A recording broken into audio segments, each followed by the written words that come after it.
Hey folks, very good afternoon and welcome to the third edition of ePets Day Out EPDO, proudly brought to you by AVS. And today is going to be so special. But first up, a huge shout out to all our supporters out there who have been watching our program faithfully and following us so diligently every episode. And we are grateful for the support given, and please do continue to support us by watching our program on this platform. Alrighty, now for those animal lovers out there, if you have your friends who have not tuned in yet, kindly do let them know that we're having this program live right now on Animal Buzz SG. Now come on to our page and watch us, because today it's going to be totally different. Besides sharing, there'll be a lot of other things that you guys may want to know if you are HDB dwellers like myself, like that, because we got a lot of rules and regulations in Singapore about adopting dogs, about this and that. So no matter what happens today, I want you guys to know it's a very special episode, alrighty? But before we even start off anything, for those of you who are joining us for the very first time, as you know, PDO, Pets Day Out, is a regular platform where we provide a rehoming platform for our animal welfare group partners, as well as a platform to raise awareness on responsible pet ownership. Now, EPDO is proudly brought to you by the Animal and Veterinary Service, a cluster of NParks. Now, today's EPDO, as I mentioned, ladies and gentlemen, is going to be very different. First up today, of course, as you know, I've mentioned it earlier, besides all the regular giveaways to cater to your pets, special packages and prizes for your pets, whatever pets you may have, cat, dog, hamster, rabbit, yada yada, etc., we will be having these giveaways later on intermittently during our program. Now, we also will be introducing a new segment called Pets Mania. You heard me right, Pets Mania. What is that all about? I'll let you know very shortly after the first segment with our guests for today. Now, of course, our signature chat with our vets is on also with two of our vets today. We've got two very gorgeous, charming vets who will be telling you more about what you should know of your pets and their health. Now, also, we are going to say a very big thank you to a collaboration with our AWG partners and also our sponsors, Addiction Foods, Husa, Pet Lovers Center, Purina, Ravco, and Silver Sky. So thank you very much to all our sponsors for your kind-heartedness and for the sponsorship of these great prizes for our giveaways later. But if you're ready, ladies and gentlemen, without further ado, because I'm getting all the hand signals going on at the back, all the producers going like, faster lah. This program is not about the humans, it's about the pets, it's about the animals, it's not about you guys. So without further ado, ladies and gentlemen, I'm going to go into our first segment today, which is about Project Adore, A-D-O-R-E. Now, for those of you who do not know about what Project Adore is all about, I want you to listen closely as you watch the presentation that's being put up for you, okay? So you need to open up your ears and open up your eyes and also understand what Project Adore is all about. Let's take a look.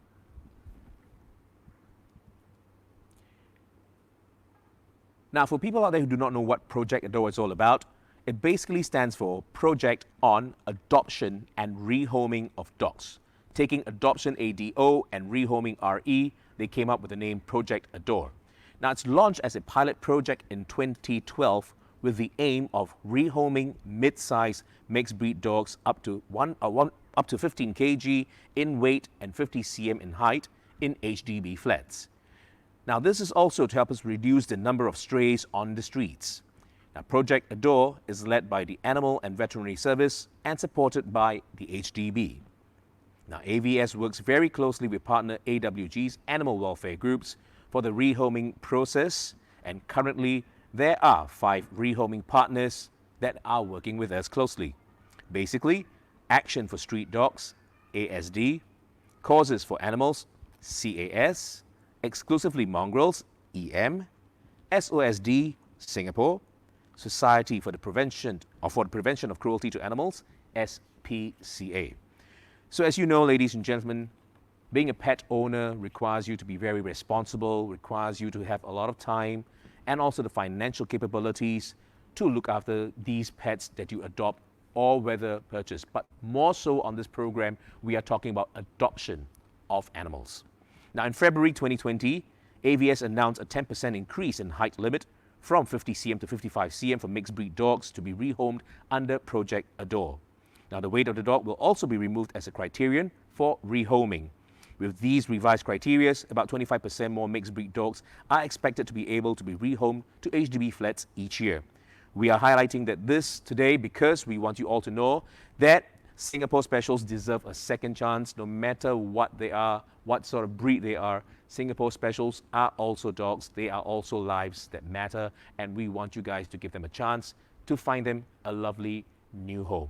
So today, ladies and gentlemen, to tell you more about Singapore Specials being great pets, being energetic pets, being pets that can influence your life, whether it's psychologically, it's emotionally, it's physically. I've got two very special guests who are also part of the Project Adore, because they went through the Project Adore platform to adopt this beauty of a four-legged pet. Ladies and gentlemen, I have here live with me on studio, we have Ben and Flora, along with Margie, the Singapore Special right there. And Margie's all hungry. Ben and Flora, good afternoon, Hi, guys. good afternoon, Hi, Justin. How y'all feeling? Feeling good, Good? Yeah. So what have you guys been up to lately, man? Well, taking care of Margie for most of the day. So that's been our day, and work and everything else is normal, except that we have Margie now. So How long have you had Margie? slightly more than a year, Yep. I would think, since May last year. Oh, wow. Yeah. So despite your work and all that, you guys do actually have time for Margie? yes, we have to make time for her. So we make some changes to our lifestyle. We don't come back home as late, so that she can get her night walks. Wow. Yeah. Wow. I'd rather be your dog anytime at all, and I want to go under Ben and Flora's care. Now, guys, I'm coming straight to the question, because I think most of our home viewers are very excited to hear about such a platform like Project Adore, where you can bring Singapore Specials into the house, because a lot of Singapore Specials are quite huge dogs. Yeah. And HDB has a lot of rules and regulations. This cannot, that cannot, that cannot, this cannot. So, some kind-hearted souls like yourselves want to bring these dogs back home, rehome them, give them a nice environment to stay in, and believe that there are humans out there who care for animals. So the first question is, why did you choose to adopt a dog, and what were the considerations you had to put in before you adopted Margie? I think for why we adopted was, there are, like you mentioned, street dogs, and they're all outside, and it's not a very safe environment, and I've wanted a dog for quite a while, so I had to convince Flora. I'm actually scared of big dogs. For some time. Yeah. Really? For real? Yes, for real. You're scared of big dogs? Yes, Now I was scared. That's Yeah. quite a sizable dog in Margie right there. She is. Yeah. So how did you convince her? This is the part. This is off the cuff. It's not part of the script. It's not part of the script. Okay, this is like raw interview already. So how did you manage to convince Flora, and how did you overcome that fear? Well, I think Flora would tell this better, to be honest. Good. That's why it's called mother tongue. Yes, women get to talk. Fathers just keep quiet. Yes. Well, I don't think we specifically picked Maji. He just wanted any dog. So we went to the shelter. We actually saw another dog a while ago. So this was months before we adopted Maji. And then we went to see that dog, and then we came back home, and Ben really wanted that dog. But I wasn't sure, because I work really long hours, and so does he. So I'm not sure whether we can actually make time to actually, take care of the dog and all that. So months went by, and so actually someone else took the dog. And then months went by, and he just kept bugging me to adopt a dog. So we went to see Maji later, and then within a week she was in our home. I love it how you mentioned the name Margie, and Margie just straight looks up with that, like, somebody called. Who, man, did you call me? Is it time for food? Is it time for treats? I like that. She's so alert. Now, based on what Flora just mentioned, Ben, I've got this feeling that you are into some sales thing, or you're an educator, because the way you convinced her took less than 5 seconds and without effort. Well, Flora is someone who thinks about all possible problems, right? Whenever we discuss anything new, so she thinks of reasons not to do it. So I have to counter-propose a whole bunch of solutions. One of them included waking up early so I could walk her in the morning before going off to work, right? So eventually it paid off, and also I have this app which I use to Photoshop the previous dog into a lot of images, and I'll just send it to her. I kept doing that for, I think, a few days or some weeks, right? And I think eventually she got the idea that, perhaps we should get a dog. When you cannot convince, you confuse. Yes, you When you cannot confuse, you condemn. And you Photoshop. And you Photoshop. I like this. I tell you, this is absolutely brilliant, man. Ben, so what do you do, Ben? Can I just ask you a personal question? Right, I teach. Ta-da! Ra-ta-ta-ta-ta. Justin is not wrong. You see, Justin is such a brilliant. And what do you do, Flora? What about yourself? I do graphic design. Oh wow! Yeah. So yeah, Photoshop and then go to graphic designer. Oh yes, that is so smart. Now, question for the both of you. Anyone can take this up. I love this. You look, Maji. I'm just a sucker for dogs now. I don't know why. I'm just a sucker for dogs. Now, what were the processes like in adopting a Margie through Project Adore? Right. Well, so first we had to get in touch with, we got her from Causes for Animals, CAS. So we got in touch with, I think it was Christine from CAS at the time, and we told her that we are interested in adopting Margie. And this form we had to download and sign. And then once it's okay, we get to have her for about a week, like a trial period, right? And then after a week, CAS actually checked on us to see if everything was all right and whether if we wanted to carry on with the adoption. So after the trial, and then we of course we wanted her. Yeah, and so that's how it was. And after that, because like it's under Project Adore, so we had to send her for a basic obedience course. So and then she had to pass that course to fulfill the criteria of Project Adore, I believe. My God, no! I think you're living your educator life to the maximum. Like even pet dog has to go through examination. What's wrong? Is this MOE approved or what? This syllabus? Hello, can we speak to the minister in charge or not? Alamak. And I tell you, look at her, she's so cute. She knows where the treats are and she's going to Flora like, hello, human, I want my treat, human, I want my treat. Come on, give it to me now, woman, give it to me. Now, question. I need to now bring the attention to Margie. Sure. Can you guys introduce Margie to the audience and let them know why? Let the audience know why did you pick Margie? So everyone, this is Maji. She's 4 this year. She loves sleeping. She loves eating. She also loves going for walks, and she loves interacting with most people. She's quite a character at home. She loves sleeping. When she's outside, she's completely different. She likes to show authority when there are other dogs around, and she's usually very friendly, but usually with smaller dogs. With bigger dogs, she has to suss them out first, and then they decide who's queen. Yep.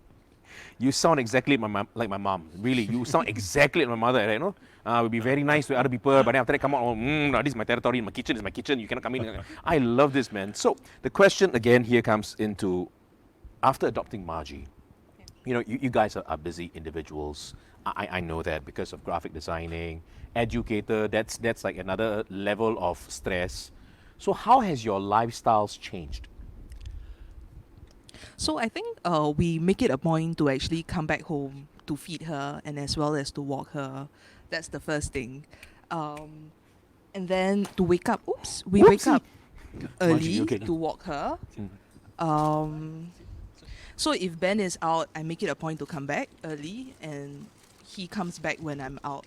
So yeah, we just make it a point to just come back early and settle her before we go out. So there's a lot of compromise and a lot of readjustments to your lifestyles and right. your own personal time, right? To say that? That's right. So has social life been badly affected after you got Margie? I wouldn't say that. No, I wouldn't say that because we work around the hours that we have to bring her down for walks and things like that, and sometimes it's an excuse to leave a place. Yeah.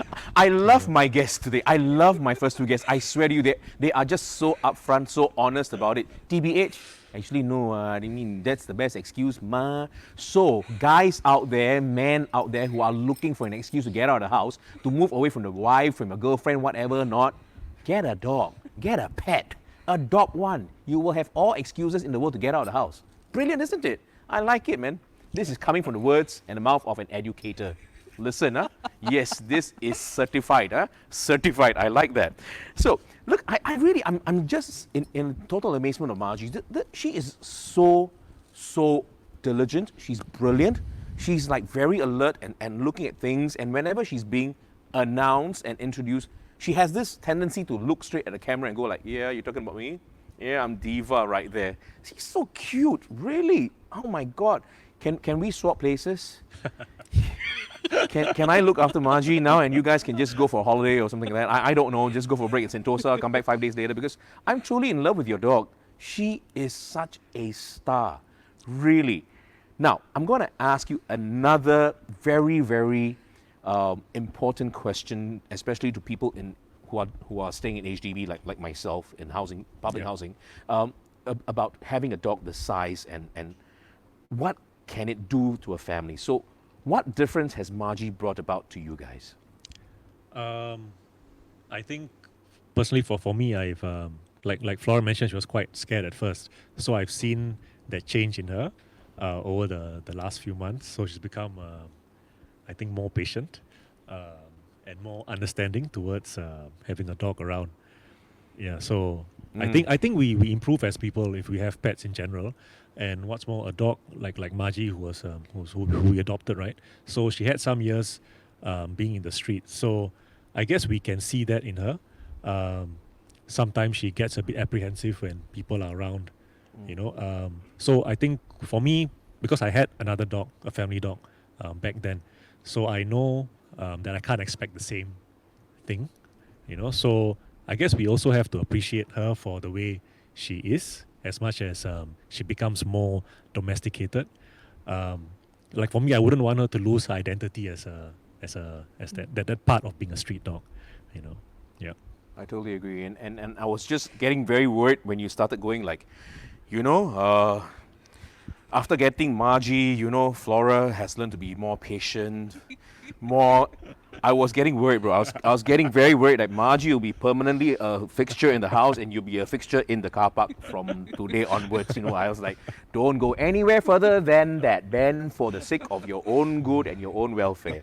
And what about you, Flora? I mean, since Ben has mentioned about this part here, I guess sometimes when certain people in the house, like myself, I want to get a dog.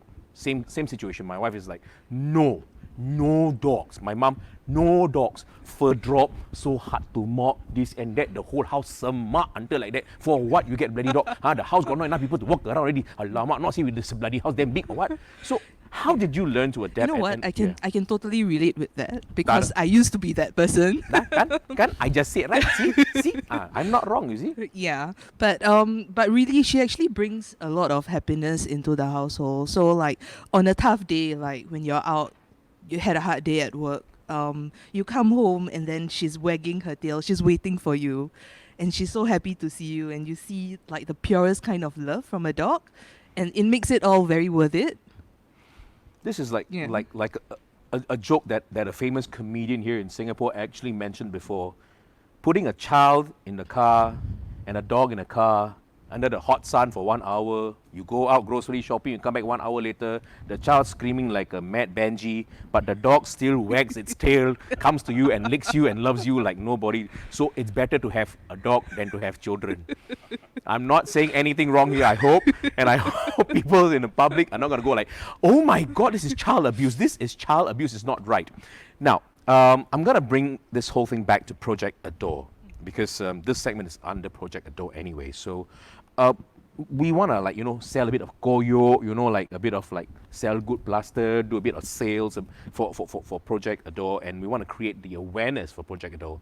So was the whole entire process with Project Adore in adopting Margie very difficult and very tedious, or was it as simple as ABC? I would say it was simple as ABC, to be honest. So we got her from Causes for Animals, and it was quite straightforward. Everything from the documentation to getting the license to the training, everything was arranged very quickly and very conveniently. Yeah, so nothing difficult. The process is fine. Yeah.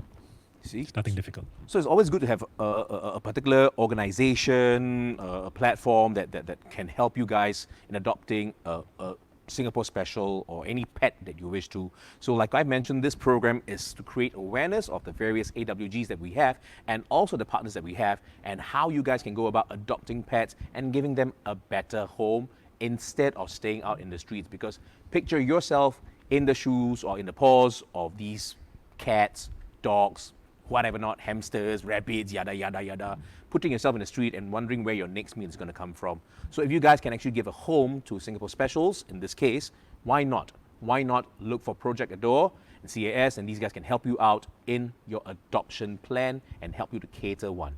Now, as a parting note, I'm going to leave this to you guys, okay? Anything you want to tell the audience and home viewers today about Singapore Specials, like Margie? I believe a dog is a dog, whether it's purebred or if it's a Singapore Special. The amount of love that a dog can give is definitely unconditional. And I think more so for Singapore Special because they will really appreciate you having them in your home with you. And you will be able to tell how much they love you just by the way they look at you sometimes. And for Margie, she looks at both of us with a lot of love, more often than not. So we love having her around, and if you can help a dog that's been in the streets, why not? Brilliant. Absolutely well said, man, Ben. Seriously, I think I need to pay you tuition fees.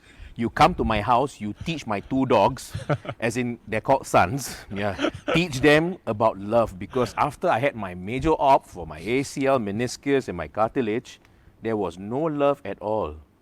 But yet, when I came here, Margie, first thing she came up to my little brace. She started to select here, select there. I tell you, I feel more love from the doggy than anything else now. But anyway, you've heard it from Ben and Flora, ladies and gentlemen. Singapore Specials, they are specials. That is why they're called Singapore Specials, not because of any other reasons, not because of the derogatory phrases that we have put or names we put to the Singapore Specials, alrighty? But the fact that they are dogs, they are animals, they are living beings that need to be cared for, given a beautiful home to stay in. So why not, folks, look for these platforms to adopt Singapore Specials, because animals, pets, lives matter, as I said the last episode. And we thank you very much to Ben and Flora for joining us today, ladies and gentlemen. So remember, no matter what it is, SS can also bring you physical joy, emotional joy, and mental joy. Yes, don't even think about it. If you don't want SS, you can think about another form of dog that you want to adopt. Alrighty, there are many platforms, because this program has already told you and introduced you to many of our AWGs. Alrighty, so folks, if you're ready, coming up after that segment with Ben and Flora and also Margie, it's time for you, home viewers, to win yourself some really special gifts catered to your pets. Whether it's a hamster, it's a rabbit, it's a cat, it's a dog, like I mentioned already, even a pet goldfish lah. Pet goldfish. Who the walk your goldfish, is it? Or swim with your goldfish? I don't know. But anyway, ladies and gentlemen, we have the first set to give away, and I've got a question here ready for you. And you need to provide us the answer in our comment section of the live broadcast that you're watching right now, okay? So the question is here: what is the program that allows pet owners to adopt mixed breed dogs or Singapore Special dogs into HDB flats? What is the program that allows pet owners to adopt Singapore Specials into HDB flats? Key your answers in right now into our comment section, and the first answer that comes in correct will be walking away with a special gift set catered for your loving pet. So key in your answers now. Faster. Oh my God, Xiao Hui Xian, thank you very much, Hui Xian. You're the first in. Project Adore, absolutely brilliant. But we cannot give you the prizes because your answer didn't have Adore in caps.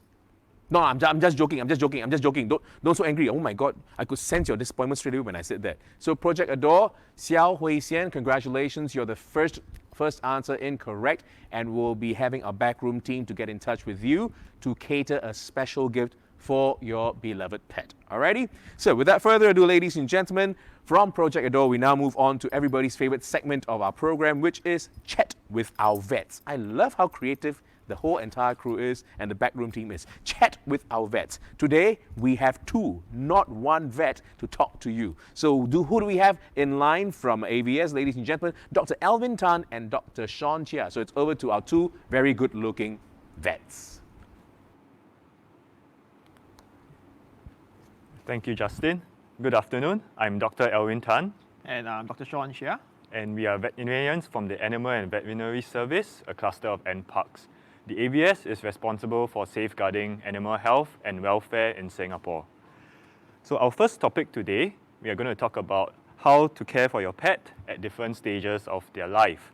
So just like humans, pets when they are young versus when they are old, they require a different level of care in terms of their diet and in terms of vet care. So if you have any questions on how to care for your pet, whether young or old, do post them in the comments section and we will answer your questions later. So I know many of you are asking, what do you need to feed your pet to ensure that your pet is healthy? So there are many balanced commercial diets out there, such as for puppies, for adults, and also for senior animals. So the main difference between these diets is the energy content. So a growing puppy will require a lot more energy compared to a senior pet. So if you need more information on what kind of diets there are out there are so many. So it will be good if you can do some research, and you can also speak to your attending veterinarian to find out more on a suitable diet for your pet. So some pet owners may have difficulties managing the weight of their pet even though they are feeding them. So you might think that you're feeding the right amount of food, but your animal still looks a bit skinny, or your pet may be overweight. So there are many causes that can cause weight problems in animals, and so it's very important for pet owners to monitor the weight of your pet regularly so that you can adjust the food that your pet is getting. So one way to do this without a weighing scale, it's very easy, is to measure the body condition score of your pet. So you can do this without having any tools. So don't be afraid, I'll show you how to do it.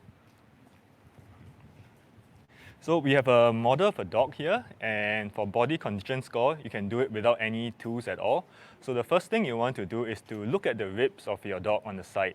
So if you cannot see the ribs under the skin, that shows that your dog is not too skinny. So next you want to feel for the ribs. If you can feel the ribs just under the skin, that means your dog is ideal weight, body condition score 3 out of 5. However, if all you feel is a lot of flesh covering the bone and you cannot feel the bone, then that is where you might want to reduce the feed that your dog is getting. So another area that you can look for is to look at the waist. So if you look from top down, you will want to see a tuck in the waist, and that means ideal weight. And other areas you can look out for body condition score, you can feel the bones of the spine, you can also feel the bones of the pelvis. So I have some photos here to show you an example. So what I have here is an example of a dog who is quite extremely skinny. So this dog is in body condition score 1. So you can see that the ribs are very visible without having to touch them. You can also see the bones of the spine and the pelvic region sticking out from the skin. So this is one dog that is too skinny. He will require more nutrition. On the other extreme, you have a dog that is body condition score 5 out of 5. So this dog is being fed very well. If you try to feel for the ribs, you will feel just flesh there. And if you look at the other bones, the spine and the pelvic region, you will not also be able to feel the bones. So if you're interested in body condition scoring your dog, there are a lot of resources available online, so you can go search for it and you can see how to body condition score your pets on a scale from 1 to 5 or on a scale from 1 to 9. So this is a very useful tool to monitor the weight of your pet regularly. So despite adjusting the feed of your pet, sometimes you may still find it a bit challenging to manage its weight, and this is where we will recommend you to probably speak to your attending veterinarian, because other than diet, sometimes there might be underlying medical conditions that could cause weight problems in your pet. So now I'll hand over to Shawn, who will talk to you about vet care. Thanks so much, Alwyn, for talking to us about diet. I'm here to talk to you about regular vet care for your pet animals. So really what we recommend is that your pets get checked out by your vet at least once a year to be able to pick up on any conditions early and make sure that they have good health throughout their lives. Some of you might ask me, hey, what's the point of seeing the vet every year? My dog is eating well, my dog is drinking fine, my animal is happy and healthy. But really, some things are hard to notice. And a vet will be able to do an examination of your animal and be able to pick up conditions early and come up with a plan for caring for your animal's health throughout its life. So also that animals can't talk and they really can't tell you what's wrong. If they're feeling sick, you might not even notice it at all. Vet visits begin when your pets are young or your animals are young. And often at times, young animals visit the vets for one good reason, which is having proper and up-to-date vaccinations. Young animals have weaker immune systems, and these vaccinations can protect them against a lot of diseases that are quite serious and can be even fatal to them. So please note that it's important to get your animals, especially young animals, up to date with vaccinations. As your pet grows a bit older and gets a bit more senior, they can can develop a couple of diseases that you will not notice. Things like arthritis, things like heart disease, or even things like diabetes. For example, for cats, owners might not really notice that the cats have arthritis. The cat might be just a little bit less active. They might not want to jump up on the table so often. They take a bit longer to stretch and get out of bed and just to warm up. For dogs with heart disease, you might think that, hey, my dog's not really walking very well. He used to be able to walk 5 kilometers a week, no problem. But now barely 1 kilometer into the walk and he's panting away and it's difficult for him to catch up. You might think that it's just old age, but it could be probably some kind of heart disease or other diseases that you might not know of. So regular vet checks would be good for them to be checked out early and get on top of things early. Many of us will need these visits for our pets to make sure that they're healthy and happy for the rest of their lives. In summary, when buying adopting pets, you are committing to the care for them when they're young up to when they're old. And we've talked about diet and having regular vet care for today. So thank you for listening to us. We've got a couple of questions coming in, and I think we'll just try to address them. Okay, so let's take our first question. So we have a question here from Don Chan, and Don is saying that he has a dog that is about 12 years old, and his dog has some lumps on his skin, and what are those, and whether or not he needs surgery. So first of all, congratulations, Don. Your dog has lived to a very good age. You must be taking good care of your dog. Lumps and bumps on the skin of dogs is actually quite common. And it can range from anything that is quite benign, so you just need to observe, you don't have to do anything, to something that may warrant further investigation. So some of the less severe things are things like skin growths, histiocytosis, so those will look a bit flesh-colored. There might be small tags forming on the skin, especially when the dog gets older. And this may go away on its own, and it probably won't cause any pain or harm to your pet. Then there may be other causes of skin growth that could be tumors that may require more aggressive intervention. So what you can do as an owner is to monitor the lumps and bumps that you find in your skin. So it's very important to always check on your pet regularly. When you comb them every day, when you check their skin, look out for new bumps and then monitor how they develop. So if it's a very benign looking thing, it's not red, it's not bleeding, it's not swelling very big, and it's not progressing very fast, that is something you might want to keep observing. However, if the lump is bleeding, it's causing your animal pain, or it's even progressing very quickly, it's getting very large, that is where I would recommend you to bring your pet to a vet to check up further on the lump. Okay, we will now take the second question. Okay, we have a second question from Jessie. Thank you so much, Jessie, for the question. It's is there any supplements that an older dog should take? His legs are weak. So what we talked about a bit just now about arthritis that happens in both animals, right? In both cats and dogs. So animals do get arthritis, and I think Jessie, this is what you're referring to. Let's think about dogs and how they grow older. They use their joints for the entire lives, and that may be something what we call degenerative joint disease, DJD, or osteoarthritis, or just shorten it to arthritis. This is actually what happens is actually between our joints, our bones, especially our knees and our hips. So for example, this is the top bone, this is the bottom bone, and between them are cartilage that protects these bones from rubbing against each other. Once the dog gets older and cartilages tend to wear out over time, you get two bones rubbing against each other. And this causes pain, this causes stiffness in the dog's legs and their hips, and they appear weak, they can't put any more weight on it because it's really quite painful. Imagine yourself having two bones rubbing against each other all the time. That's why we see that it's painful, that they're less active, and they appear to be weak. And what can we do about these things? First of all, we definitely recommend that you bring your dog to your vet. They will come up with a good holistic plan to tackle such conditions that your dog has. It could be starting with just regular pain relief, just like people. People get arthritis, they take pain relief to ease the pain, so it's less painful. And sometimes even after these medications, your dog might even run and jump around like a puppy. Other things that they might come up with is a plan to get them on a good regular exercise. It's really just to keep their joints warmed up. So they take a bit longer time to stretch out and get it warmed up, but overall good for them.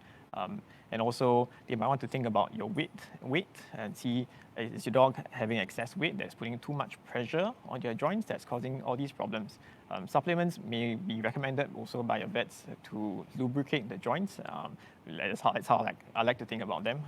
For example, glucosamine, fish oil, these things may or may not have a very good effect, but some owners do swear by them. The point of these supplements is really to, if I put it this way, to put a bit of oil between the joints and make it a bit smoother. So I hope this answers your question, Jesse. Okay, our next question is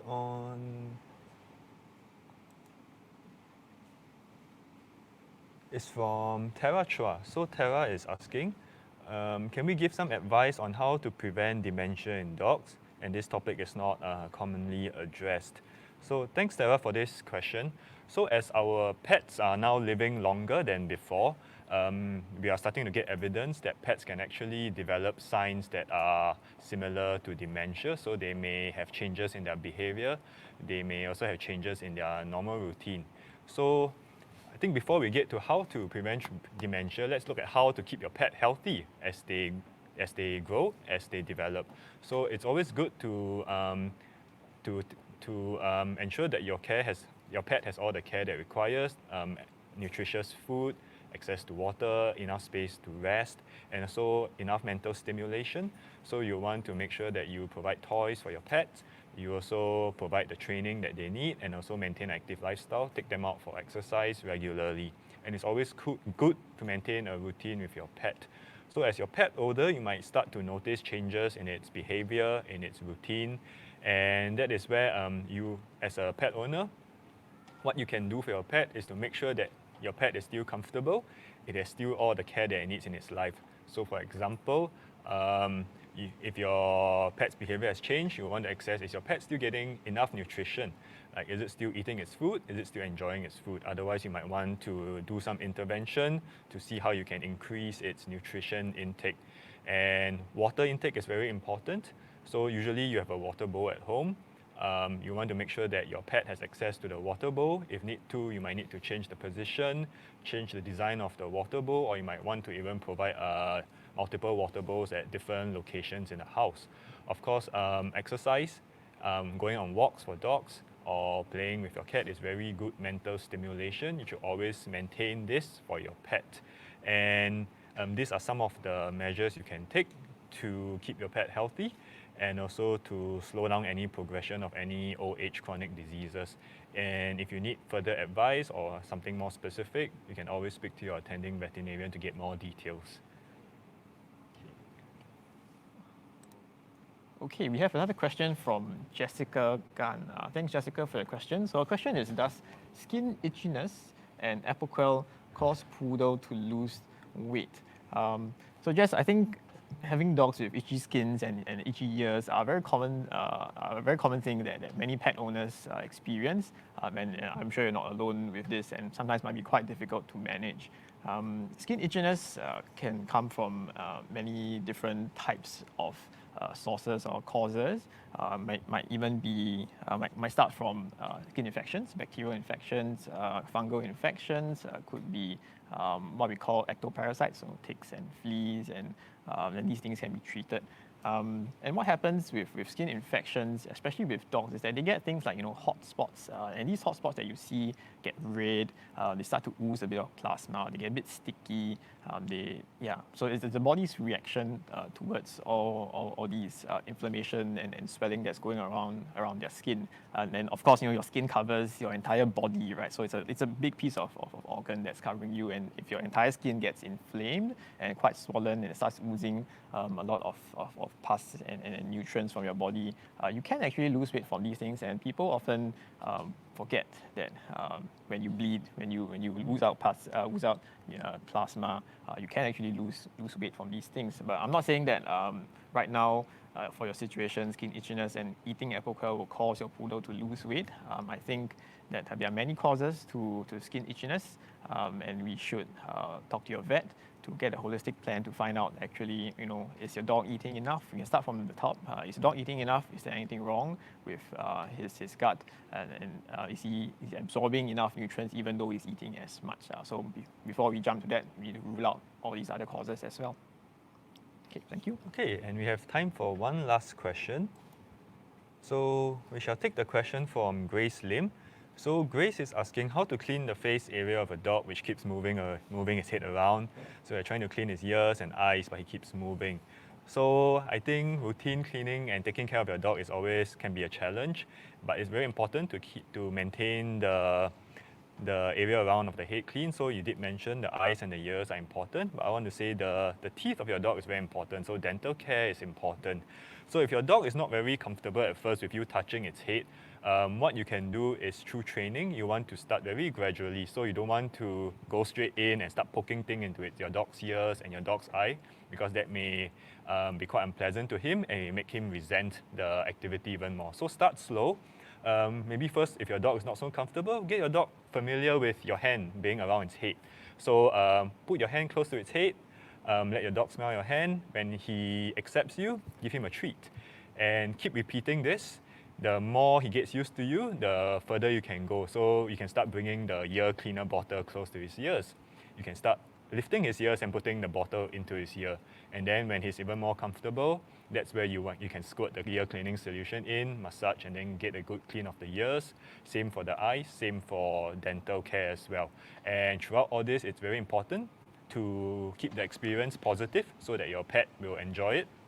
And it's also very important to do this regularly so that your pet get used to it. And as pet owners, you are also familiar how to do all these necessary treatments yourself. Okay, thanks very much, Alwyn. I think we've come to the end of the session. Okay, so we have come to the end of this segment, but don't worry, we'll be back soon again later to answer more questions. So if you found the content useful, do remember to click like to support us. And for now, we'll hand you back over to Justin. Thank you very much to our two very, very talented, very good-looking vets. I tell you, is this a criteria for being a vet nowadays or what? Because I'm getting all these vets who are appearing on our program as like good-looking, some even like look like K-pop stars, K-drama stars. Unbelievable. And then they get one ugly host to come and host the program. What is wrong with AVS now? Hello? Anyway, ladies and gentlemen, jokes aside, we're coming down to the real stuff now today. And I know it's ironical that I said this before, and we talk about kids, we talk about pets, and here I have, ladies and gentlemen, my next set of special guests. Now, just before I introduce you to them, I need to tell you more about this special debut that these guys are doing for today, which is called Pets Mania.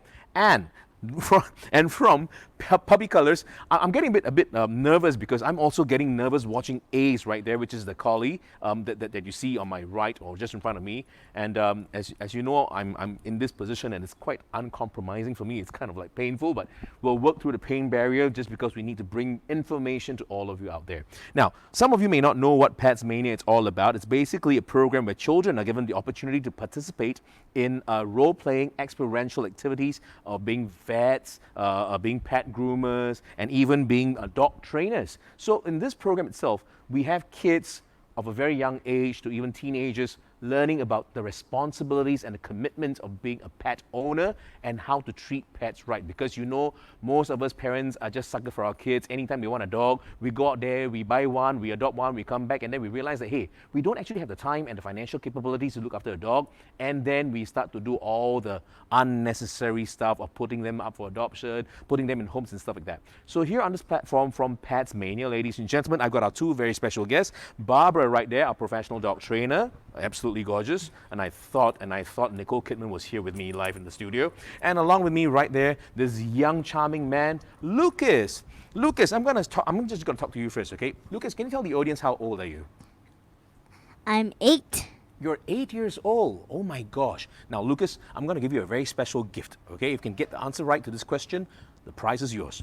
What do you think will be the outcome for the presidential election between Joe Biden and Donald Trump? Good. Absolutely no comment. That's the correct answer. He's got a prize. He's got a prize. Give the kid a prize, man. I got to say. Now, Lucas, which school do you go to, man? ACS. What's your favorite subject? Maths. Math. Oh my goodness. Mine is recess or dismissal. I'm just kidding. I'm just having fun with the kid. At least the kid responds, not like my kids. Now, Lucas, I'm just going to speak to you first before I hand this over to Barbara. How long have you been going through the program with puppy colors? In training dogs, having fun, teaching them tricks, learning to, you know, play with them, learning to groom them, learning to look after them. Oh, but you have your own dog? Yep. You got your own dog. Do you train your own dog? Yes. Then let me revert the question around that. So you got your own dog. What sort of dog do you have? Maltese. Maltese. Did you hear that? Maltese. Some kids don't Maltese. even know the type of dog that they have. It's just called a dog. That's damn sad. No, but this kid knows. Send your child to ACS if you want to know the type of dog. Or even better, send them to Puppy Colors. Where else can you go, right? Now, look, I'm going to just take a little time away from you and speak to our professional dog trainer right there. And here, ladies and gentlemen, next to Ace, yes, next to Ace, that's an A star right there, is Barbara. Hi, Barbara. Good afternoon to you. I'm just going to try to sit down here with you. You need help? Yep. No, it's all right. I'm fine. Yep. Because I'm kind of independent at You're home. spending Yeah. the weekend here. Yeah, I guess so too, man. It's like I gotta. Can I lean into you, like Lucas? Like, yeah. Now, don't get any I've wrong got- idea, okay? I've got Ace leaning. You want to lean? If I can lean in, if Ace can help me walk around better, might as well, right? Now, the question here is, what is so important in this program that you bring in Puppy Colors? Well, we train dogs, and we train dogs, and really we train humans, because most times when we see a dog, we don't live with that dog. So at Puppy Colors, it is our job to train the humans that come with the dogs. Sometimes we help a little bit by getting the dog ahead. It's a bit like Lucas going to school, right? Because when Lucas goes to school, he learns a bit more maybe than from his parents, right? So it's a bit the same system. So at Puppy Colors, we have dogs that come for the day school, and then we have dogs that come with their owners for their training. And it's really in the combination of both that our dogs will get really, really good. So, are you okay to tell us more about what you do at Puppy Colors? Because I'm getting a whole feel here that it's like a daycare and an after-school Right. care for dogs and kids at the same time. Daycare sounds like bounds for humans, right? It's a bit high adrenaline and go crazy, and that's really not that healthy for dogs. We don't want dogs that are so hyper that they do things that are a bit silly. Really, we want dogs to learn to play healthy, but also be able to calm down around other dogs, be able to still listen to their owner around other dogs, and do, like, not just go crazy. It's a bit like you can go to the dog park and your dog isn't just losing it when they're there. They still come when they're cold. They still know that their owner's there. So we're trying, we would train dogs to be able to fit that part, to be a good citizen in a busy city, you know, like very different to a farm dog that just runs around all day, right? Yeah, just chasing sheep and stuff like that. Like, And I think the big difference is these days in training, we look at positive reinforcement training. Positive reinforcement training is using scientifically based methods where we reinforce an animal to do the right thing rather than tell the dog off for doing the wrong thing. The upside of that is it's really great fun for the dog. It's great fun for us humans. It makes us feel good. It makes the bond between dogs and humans much better. Rather than if I'm sort of, you know, being rough with my dog to get what I want. And that's a funny one because you might notice that Ace is a bit nervous right now, and you saw him a half an hour ago and he was going crazy. Exactly. This is what I wanted to say. The program that Barbara has just sort of like spoke to you guys about. It's pretty much like a character building for the pet that you have. And that is something that I think a lot of pet owners do not realize, that you need to get your pets customized to you, and you also need to be in sync with what your pet is and who your pet is as a living being, rather than, oh, it's my way or no way, it's my way or the highway. You know, force doesn't really work with animals because they are also living beings, and I don't think you would like to be treated that way. Likewise, your pets, and in this case, it's Ace that I have over there. And I'm going to be very honest with you guys out here. The reason why we all decided to do this in this format is because earlier on, when I arrived on set and I was playing with Ace, Lucas was having a rock and rolling good time performing tricks with Ace. Whatever Lucas said, Ace did it. But because of what was happening outside earlier, about 10 minutes ago, there was a little thunderstorm. It's still sort of going, and you can feel him sort of correct. And Ace is getting all very rigid and getting very nervous. And why is this so, may I ask you, Barbara? Well, dogs are, living beings. They can be scared of things. They can be happy about things. They have emotions like everybody else. And Ace is very, very well trained. He spent his entire life pretty much with me. But he is very, very scared of thunderstorms. So he actually, in Singapore, it's not ideal for him. We have a lot of storms, and one would think that over time he figures out that nothing bad happens. But the moment there's a storm, this is what he wants to do. He wants to lean with Mom because I keep him safe, and he wants to have a treat, and you can see he's not very happy. So this isn't the dog I'm going to ask to do a lot of tricks. That wouldn't be fair, because he's saying, I'm actually not that well today. And I think it's important that we acknowledge that. We can't always expect our dogs to do what we wanted them to do. I'm disappointed because Lucas and I and you, we were all practicing this great stuff we were going to do. And now I'm going, this is a bit disappointing, but I also know that that's what's right for Ace. Correct, because like I've mentioned every episode, even up till now in the third episode, animals, pets, they are living beings.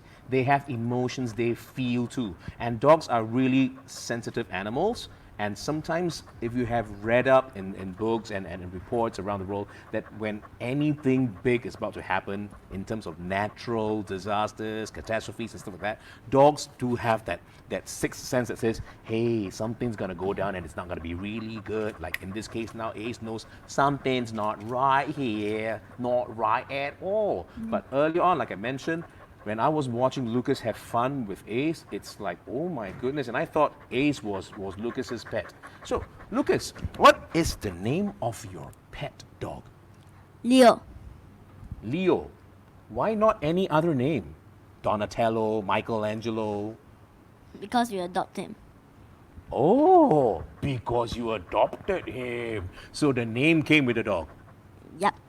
So how has it been for you with Leo so far? How long have you had Leo? Math question. I don't know. You don't know? Oh, that's nice. Long enough? Yep.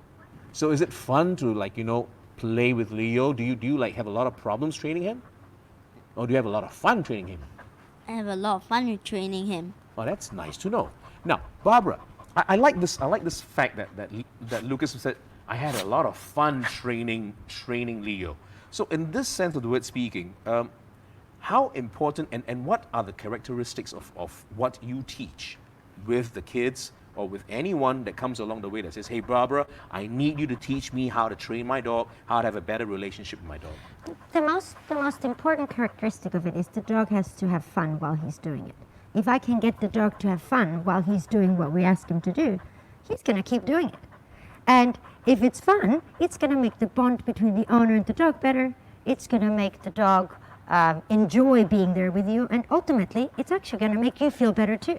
So it has a health benefit for you in the long run. It's like a sense of achievement. Yeah, it is. It is definitely an important thing. And I think this is the big thing about positive reinforcement, is that we're watching out for the good stuff. We're watching out for the things we like, and then we reinforce those, meaning that we end up getting more of what we like. In the long run, the dog learns to take those choices themselves. And then they don't have to be told every time, but they go, in this circumstance, this is what I should be doing. Because they have fun doing it, they don't have a reason to stop. So ultimately, while we start with treats. And often this is where people go, positive reinforcement, we don't want to do food, right? It's like, but they're a bit stingy, you know? Like it's a bit like people go to work and they want to get paid, right? Yep. But we don't want to give our dog food. And so when I say, you know, you need food in the beginning, but once your dog has learned that doing what you ask is actually fun, It becomes a habit. it becomes a habit, and then you don't need food anymore. Then you can quite easily work with it and build on what you've got. Maybe when you teach something new, you bring out some treats again. But when the dog knows that one, then that's a good new behavior he knows. And then it's quite unlimited what you can teach a dog. This is like animal behavioral science, isn't it? Well, it is. That's It what is. I studied. Oh, really? Oh my gosh. See, don't say I'm uneducated, okay? I'm also quite sovereign, all right? I'm also like quite a smart kid We anyway. actually read that from my mind. Yeah, so like, oh, Sixth Sense right there again. Oh, mind reading in the, oh, nice. Like Ace with the storm, you know? Exactly. He sees a drop of rain, he goes, it's coming, it's coming. Yeah, I can feel it. I'm getting all scared now. Can't you see me shivering? Like, woman, can you see me shivering? I'm getting all worried now. Don't start getting worried about storms, okay? Correct, but the question is how long now? That's my next question, because I myself didn't actually go through any sort of training with my dog, and was just like off the cuff, whatever I watched from TV, YouTube, I just tried to do it with my dog, and that actually worked. It actually worked. So thank God I had a very intelligent dog. But how long do you think the process is for someone to get very, very comfortable in terms of training and grooming your dog? You know, there's two sides to this. I often work with a puppy or with a new dog to a family, and after one session, the owners and I will say, what a difference. So sometimes just having the smallest little tips and hints and knowing what you need to do can already change completely how the dog is behaving. So some things take very little. But just like with humans, you know, it takes a time to build trust, and it takes time until you have a bond. So it also is important to be patient, to sort of know things take time, I can't rush them. We often see that, you know, people do a 6 weeks course and they're pretty much equipped for life if they've taken on the tips and they've understood why they're doing things. Also, everybody's expectation is very different about what they're trying to achieve, right? For some people, they're very happy that the dog knows how to sit, right? And they're going, my dog knows how to sit, so clever, right? And other people, like me, I've spent 7 years training Ace, and he knows many, many, many things. Currently, he's learning to put the rubbish in the rubbish bin. No way, are you kidding me? No, because my family really bad at that. So bad. So I have to train the dog. You know, my kids, terrible with the rubbish. So now the dog is going to do the rubbish. But of course, not today. Not today because of the rain. Now, Lucas, can I just ask a little favor from you?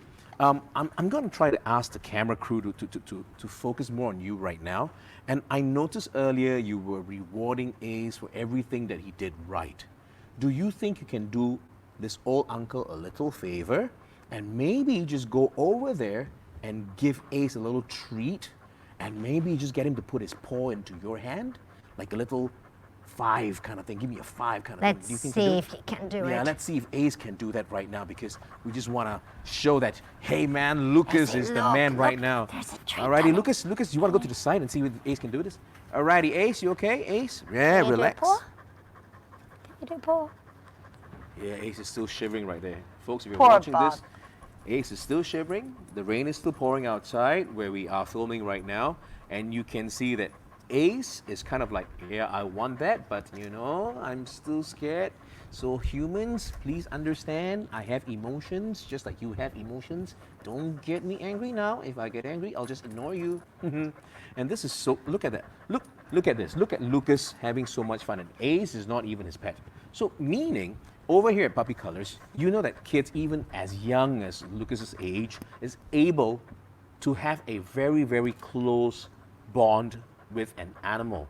And in this case, it's Ace with Lucas, and looking at both of them, I'm telling you, I would have mistaken them as pet owner with the pet.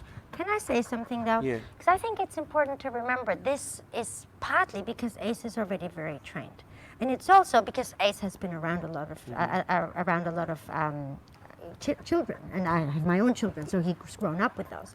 But I think it is important to mention to people that just adopting a dog and then going, child, you sort out the dog, that's not going to work. The dog will need some parenting, some adult that can actually go, this is correct, this is not. But also safety is a big, big problem, right? So this works really well because Ace is trained and he's socialized for that. But we do need to be careful that it doesn't become an everyday thing, right? This is what I'm really loving about Barbara. I'm telling you, she is reading my mind like as if I'm an open book. You actually took it out right out of my mouth when I wanted to ask you, like, but is this going to be the case with every dog that comes along the way, with everyone that adopts a pet back home? Would they be allowed to like roam freely, and kids are allowed to just go up to the kid and to the dog and go like, hey, let's do this? Because it's behavioral science. Like but what you there's said. a lot of things that dogs don't like. And the only way that a dog can say, hey, I don't like that, is growling or biting. And that's not very safe. It doesn't mean that that's a terrible dog, but there is also some kids or adults that don't know that much what to do around dogs. So I think it is really important to get the right help and understand how are we going to make this a healthy relationship. Maybe from the age about Lucas, you can start having a dog unsupervised around a child. But a 4-year-old? I wouldn't leave a 4-year-old unsupervised around a child. Definitely, I think I know that adults need to know dogs are not free babysitters. Ta-da! Make that statement one more time, Barbara. Make that statement one more time. So if you're looking for a babysitter, don't get a dog. Understand? Here, you hear that, folks? Yeah? Dogs are not childcare centers, okay? So please, they are the child that needs to be cared for. Understand that. Now, Barbara, Lucas, thank you guys so much. Ace, I really wanted you to show your talents to everybody in the audience, Me too. but I do apologize for the rain. Like as if I asked the rain to come down. I apologize for the rain. Well, who the hell do you think you are, young man? But anyway, Ace, buddy, you just be cool, okay? And Lucas, keep loving Leo, keep having fun with Leo, build that relationship, because as you guys grow year on year, you will know a dog is a man's best friend. Alrighty? Okay? And study hard. Remember that. That's most important. Study really hard. Alrighty? Spend time with the doggy, spend time with your books, and most importantly, if you need any help, you know who to look for, right? And who do you look for? Auntie Barbara. That's right. Good job there, buddy. Well, you'll have to come and play with us when Ace isn't scared of the storm, right? Because we had lots of fun before and we want to have that again. Right on. So folks, remember now, we just keep praying every day for good weather so that dogs who are more sensitive to thunderstorms will be able to have fun with their kids, alrighty? But here right now, we're going to go into the next segment of our program, which is a giveaway segment, right? The giveaway where you guys will stand to win some fantastic prizes, specially catered for your loved pet, okay? And the question here is very simple. Give me one reason why training your pet dog is important. Barbara spoke about this, you heard it. If you were paying attention, you were taking down notes, you will get one of the answers correct, alrighty? There are many important factors and many important reasons, so give me just one reason why training your pet dog is important. But right now, we'd like to say a very big thank you to Barbara and Lucas for joining us. And Ace, buddy, Thank you. I hope the rain eases up and you can just be cool again. Alright, so first in correct answer, you'll walk away with that specially catered prize for you guys that can be given to your pet, your beloved pet of your choice. So folks, quick, key in your answers right now. Don't waste any more time. The answer we've got many answers, but the question is, give me one reason why training your pet dog is so important. That is what I need you all right now to type in your answer as quickly as you can into the comment page that we have. First answer incorrect, you'll be walking away with a very special curated set of goodies for your beloved pet. Alrighty? Let's see, do we have any winners out there right now? First answer in that's correct. I'm here. Oh, increased confidence, Tammy Tan. Can't remember Tammy. I think Tammy was around a couple of episodes back, 2 episodes back, something like that. Tammy, congratulations. Increased confidence. That's one of the answers. Building confidence in your dog, whether it's bonding with your pet and the owner, building its social ability, mental stimulations, stuff like that, etc., etc. So Tammy, congratulations. Our backroom team will be in touch with you very shortly on what sort of special gifts we can give to your pet, and you just have to let us know, and we'll just send the lovely prize over to you as soon as possible, okay? So congratulations, Sammy, once again. But right now, ladies and gentlemen, we're going to hand you back to our two very dynamic vets, ladies and gentlemen. They're called Double Happiness, 双喜临门. I like that. This is so cool, isn't it? So let's give it up for Dr. Alwyn Tan and Dr. Shawn Chia from AVS. Chat with the vets. Hello again, and welcome back to Chat with our Vets segment. I'm Shawn, this is Alwyn, and we're here to talk to you a bit about biosecurity this time around. In our day-to-day work, we ensure, so us and Alwyn, we ensure that animals imported into Singapore are healthy and are not carrying any infectious diseases. This actually keeps animals and people, really, in Singapore safe. Just like how we protect animals in Singapore through border security, you as a pet owner, you can protect yourself, your health, your animal's health, and your family members' health through biosecurity at home. If you have any questions about what we talked about, please let us know later in the Q&A segment. Let's start off with home biosecurity. It starts with us, right? It starts with us making sure that our hands are clean, that we wash ourselves, and we have good hygiene whenever we touch our pets, after we touch them, after we prepare their food, and after we clean up after them. Just like how we humans interact with our world, with our hands, we touch things and our hands get dirty. Animals, they do touch things, yes, but they like to sniff things as well, right? They like to sniff things, dogs like to sniff things, they like to lick things that are on the floor, they like to roll about in things that are a bit dirty around in the environment, so they can actually pick up germs and a bit of dirt on them. And following that, they will come and lick us, lick our hands, and we touch them as well. And we love them, of course. We don't say we don't touch them, but we can actually pick up a bit of germs, a bit of dirt from touching our animals and letting them lick us, our hands and our face as well. So biosecurity is really making sure that we wash our hands after we touch them, and we don't touch our faces after our animals have touched us or licked us. Wash your hands, don't touch your face. Also, another trend that's going on about raw food diets. People like to prepare raw food diets and they think they have, it might have some benefits for animals. But really what we want to do and tell everyone and recommend everyone to do is that after you've handled raw food, after you've prepared raw food for your dogs, for your animals, please wash your hands. Don't mix raw food utensils and raw food chopping boards with cooked food, and that's to not get any foodborne diseases such as E. coli, salmonella from all these raw food. Okay, so now I get Alwyn to talk to you a bit about how your pet's health can affect your health as well. Okay, thank you, Shawn. So your pet's health is linked to your health. So it is very important to ensure that your pet is healthy because there are some diseases and parasites that your pets can carry that can also infect people. So your pet can become infested with ticks and fleas from the environment outside, or even if it spreads from other animals to your pets. And ticks and fleas can cause skin problems. They can cause your pet to itch. They can also cause hair or fur loss. But more seriously, such ticks and fleas, they can also potentially carry pathogens that can cause disease. And one such pathogen is ehrlichiosis. And the same ticks and fleas that can be found on your pets can also spread to humans, and then they can cause you the same kind of inconvenience of itching on your skin. But at the same time, some of the pathogens that ticks and fleas can carry can also cause disease in humans.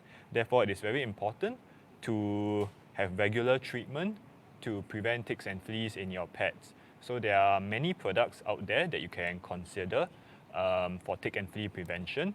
Some of them come in the form of chewable tablets, and they are even meat flavored so that your pets will enjoy them. Then there's the other option of spot-ons. So spot-ons are actually small bottles of solutions that you apply to the skin of your pet, and these products tend to provide protection for a period of 1 to 3 months. So if your pet is not already on tick and flea prevention, this is something you should seriously consider. Do some research on it, find out about the different products, and also speak to your veterinarian, because they can advise you on the suitable product or even a combination of products that will be the best suited for your pets and also for your lifestyle. So in summary, if you have a pet at home, It's very important to practice good personal hygiene, and because animals always have a chance of carrying pathogens, and this is something that we cannot see, but it's always there. And also preventing disease and parasites in your pets will also protect you and your family from the same diseases and parasites that may potentially spread to us. Okay, so I see that our viewers have posted quite a lot of questions this time, so now we will take your questions.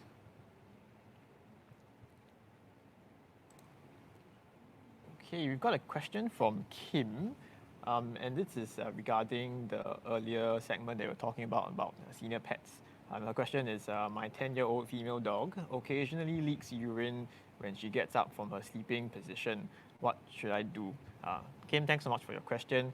Let's start off with what kind of dog you're having. So you've said you've got a 10-year-old, you've got a female dog, and she's occasionally leaking urine. So let's talk about your dog.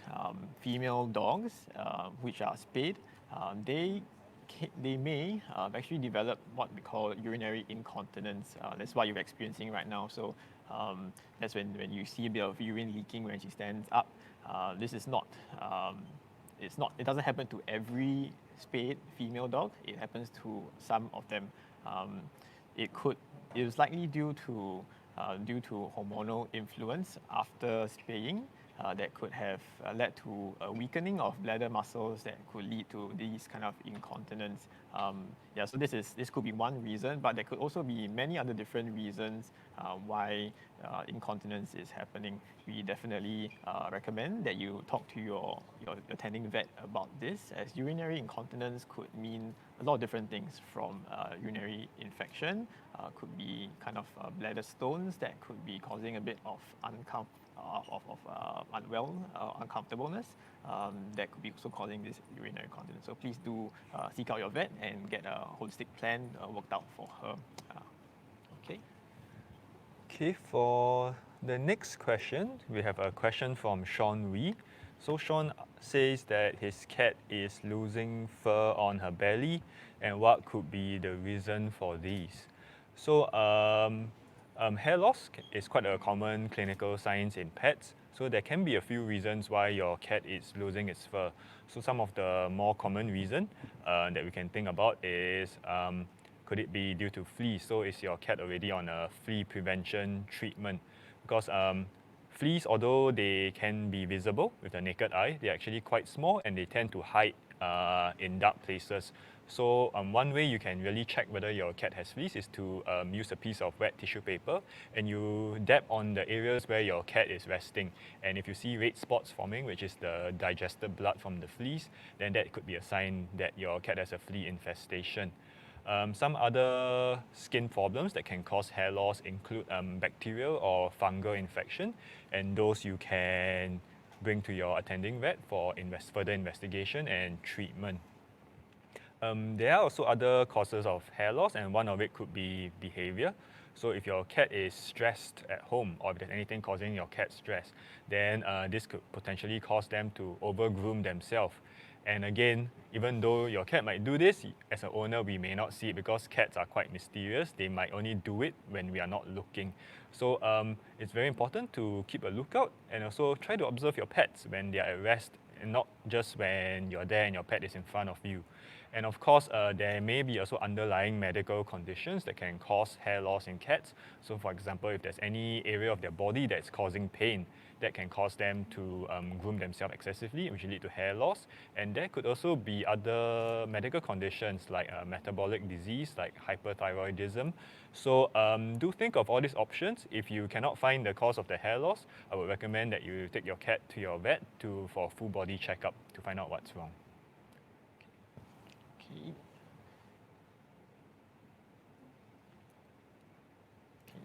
We have next question from Tara. Hi again, it's a bit long question. Let me just go through it quickly. So hi again, doctors. A question about hygiene.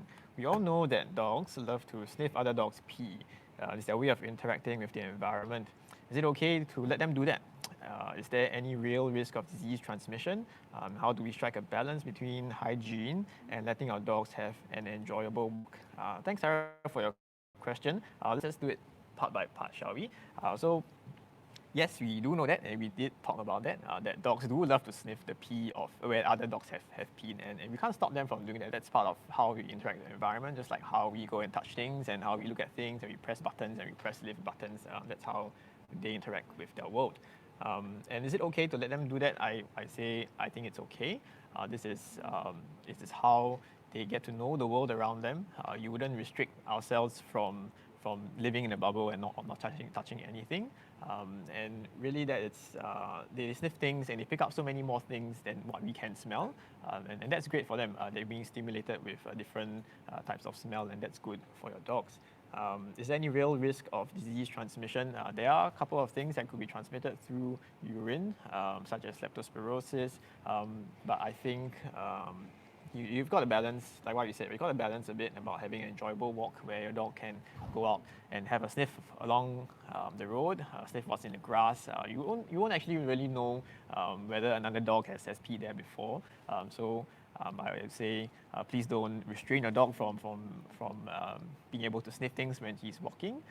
Let them do experience the environment around them, and the risk of disease transmission, in my opinion, doesn't really outweigh the stimulation that your dogs get from sniffing things and interacting with the world around them. They are indeed, after all, still social creatures. Okay, I hope this answers your question. Thanks so much, Sarah. Okay, for the next question, we have a question from Geraldine Chua. So Geraldine is asking whether dental care is important for canines or dogs. So yes, dental care is important because the teeth is important to your pet's ability to eat. And there are various factors that can affect the dental health of your pet. So things such as the kind of diet you're feeding, the amount of dental care provided, whether you brush your dog's teeth regularly, and also third one is genetics. So there are some dogs who very luckily, their owners don't brush their teeth, but they have perfect teeth. And there are those where the owners brush their teeth every day and yet you still get dental plaque and tartar building up. So it's very important to maintain the dental health of your dog. Regular teeth brushing by the owner is a very important thing you can do. So there are toothbrushes that you can use to brush the teeth of your dog, and also toothpaste. So there are enzymatic toothpaste out there that you can consider using as well. And of course, if the amount of tartar buildup on the teeth becomes quite severe, then brushing itself will not be adequate to remove the tartar. So that's where you need to consider sending your dog for dental scaling and polishing. Pets, scaling and polishing is a bit different from humans because in us, the dentist can tell us to open our mouth and not to swallow all the liquid that's coming out from the equipment.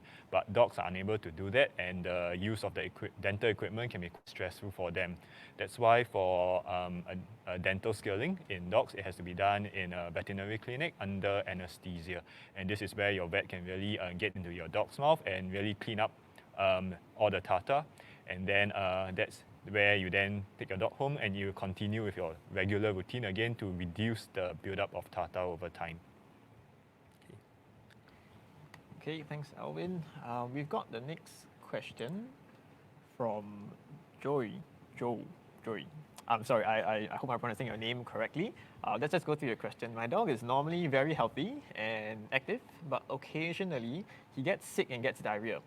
The only illness he gets is from diarrhea. Does this mean he has weak intestines, and what should I do to prevent this? Okay, so I'm glad that your dog is normally very healthy and very active, but occasionally, like us humans, we get bouts of diarrhea once in a while. Could be from different things, right? We could have eaten something that was wrong, that wasn't very right for our gut. We could have eaten something that was left overnight unattended. Could have grown something funny, and we could have eaten that without knowing as well. So it's pretty normal if your dog gets diarrhea, but please do seek your vet's attention if you are extremely concerned about it. The causes of diarrhea could be lots of things, right? Like what you talking about. So it could be a couple of sources, starting from the food, right? What's there? If your dog goes out and eats something that is not right, for example, he's a bit sensitive. He goes out and he eats a bit of soil. There's something in there that he's just doesn't feel right, and then he gets diarrhea, and that's normal for them to get diarrhea. That's what we call dietary indiscretion. And dogs, being dogs, they're not cats, so cats will sniff a bit and like, this doesn't smell very right, so let's not eat it. Whereas dogs, they love to just go and chew and eat things, everything. That's why they're dogs.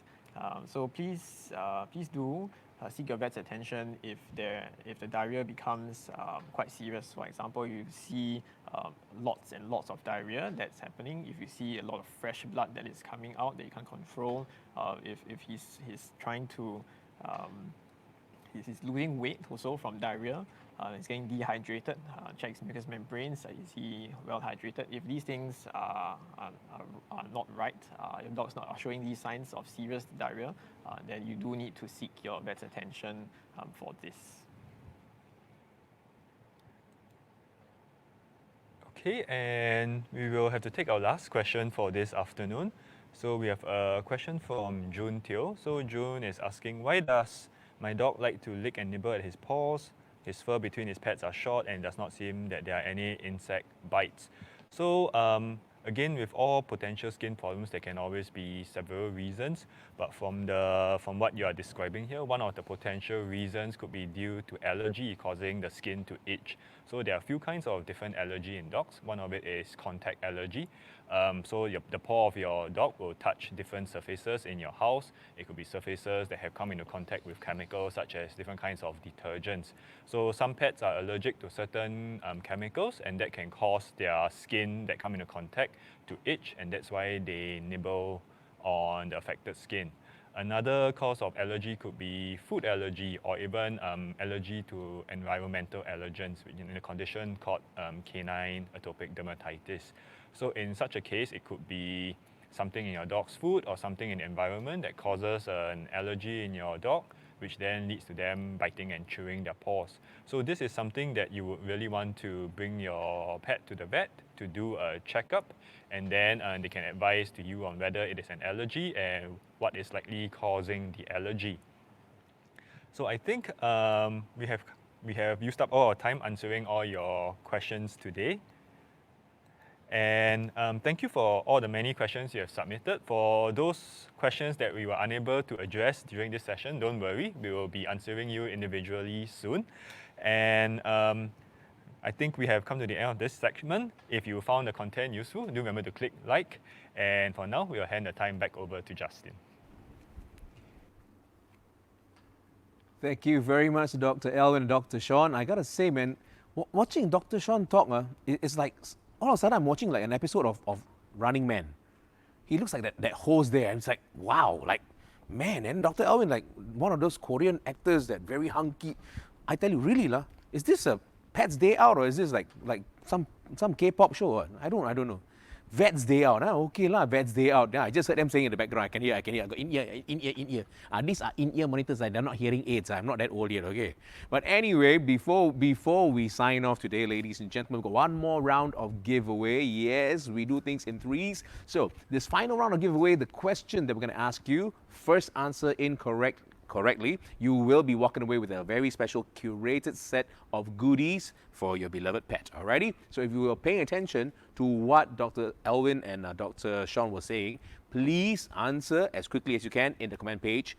The question would be, what are some of the biosecurity measures you can take at home for your pets? So what are some of the biosecurity measures that you can take at home with your pets? Like Shawn's question just now, I saw one Shawn, your question about your pet cat, the fur all coming off, dropping off. Suddenly I also want to ask this kind of question to the vets. For human beings who are suffering some hair loss problem, what would be the best solution? What sort of biosecurity measures we can take, to help them to regain their hair or whatever. So quickly now, the question is, what are some of the biosecurity measures you can take at home for your pets? And I do have a winner coming in right now. Alvin Ho, congratulations to you. Wash your hands. It sounds like what we're doing in COVID times, man. So don't wait till COVID, pre-COVID, post-COVID, whatever happens, wash your hands. This is the rule of thumb that all of us should engage in. Alrighty, so Alvin Ho, congratulations to you. Wash your hands is correct. Wash you hands also correct. It doesn't matter because we're not looking for the correct grammatical answer. Alrighty, as long as your answer is correct, you got the gist of it. The prize is yours. Alrighty, so Alvin, congratulations to you. Our backroom team will be getting in touch with you very, very shortly on how you can receive that lovely gift set for your beloved pet. Alrighty? But here right now, ladies and gentlemen, we've come to the end of our third episode of ePets Day Out, BPDO. We thank you once again so much for joining us on this platform and for tuning in and for supporting our program. Now, the next round of ePets Day Out will be somewhere in September, so please do keep a lookout on Animal Buzz SG for more updates. But for today, we'd like to thank our guests, Ben, Flora, and Margie, and not forgetting also the very, very, very talented and professional Barbara, Lucas, and Ace, and also to Dr. Alwyn Tan and Dr. Shawn Chia. And we thank you once again, ladies and gentlemen, to all our partners out there, whether you're AWG partner or our sponsor of this program. We thank you so much for making it happen for us for ePets Day Out. My name is Justin Misson saying thank you very much and enjoy the rest of your Saturday. And remember, wash your hands, sanitize, mask on, and be safe.